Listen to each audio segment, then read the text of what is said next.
नमस्कार, कसे आहात सगळे? आमच्या गावाकडे कांदे काढायचा कार्यक्रम सुरू आहे. आज झाले कांदे भरून वगैरे सगळे. ते मोठ्या दिरांचा मुलगा आमचा वसईवरून आलेला, तो आज जाणार आहे. मग दिवसभर कांदे काढायचे चालू आहेत, त्यामुळे काय म्हटलं त्याच्यासाठी स्वयंपाक कर. मग आता रणजित चाललाय त्याच्यासाठी वांगीची भाजी, चपात्या करायच्या. मग तोपर्यंत इकडं काय चाललंय बघा, यांचं कलर करायचं काम.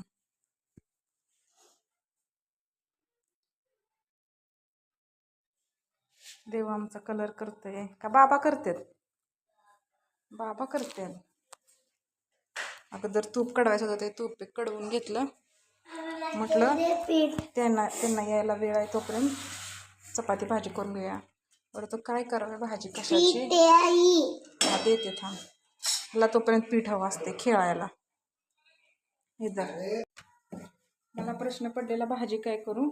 तुला म्हटलं काय करावे भाजी, तर देव आमचा म्हणतोय वांग्याची कर भाजी. म्हणून दादासाठी त्याच्या वांग्याची भाजी द्यावी. येईल आता दादा यायला लागलाय थोड्या वेळात. त्याला संध्याकाळी गाडी जायला 7-7:30 वाजता. तोपर्यंत म्हटलं स्वयंपाक तयार करून घ्यावा.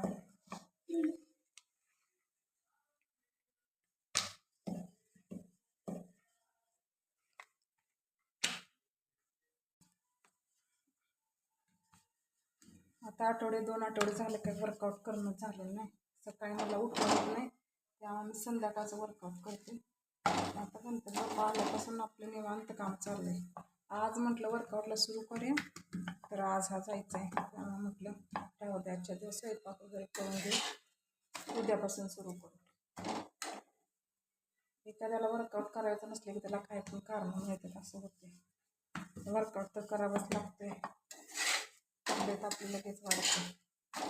हवा पाणी सुद्धा आपल्याला लागतं, त्यामुळं वर्कआउट तर करणं गरजेचं आहे. तुमच्या तब्येतीची तुम्ही कशी काळजी घेता मला कमेंट करून नक्की सांगा. फिट राहायसाठी तुम्ही काय काय करता. मला तर खूप करावं लागतं, काय काय डाएट करावं लागते. आवडते पदार्थ टाळावे लागते. आणि आपल्या आवडीचे पदार्थ कोणते? बेकरी प्रोडक्ट्स हेच आवडतात आपल्याला, बाहेरचे तेलकट वगैरे.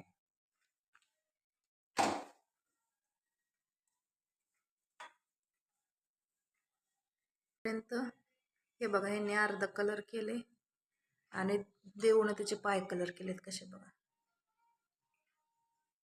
हे असं कलर करायचं होतं. ह्याच्या हाताला फिल्टरचं पाणी येत नाही म्हणून ह्याचा जुगाड बघा, स्टूल ठेवून पाणी घ्यायचं चाललंय याचं.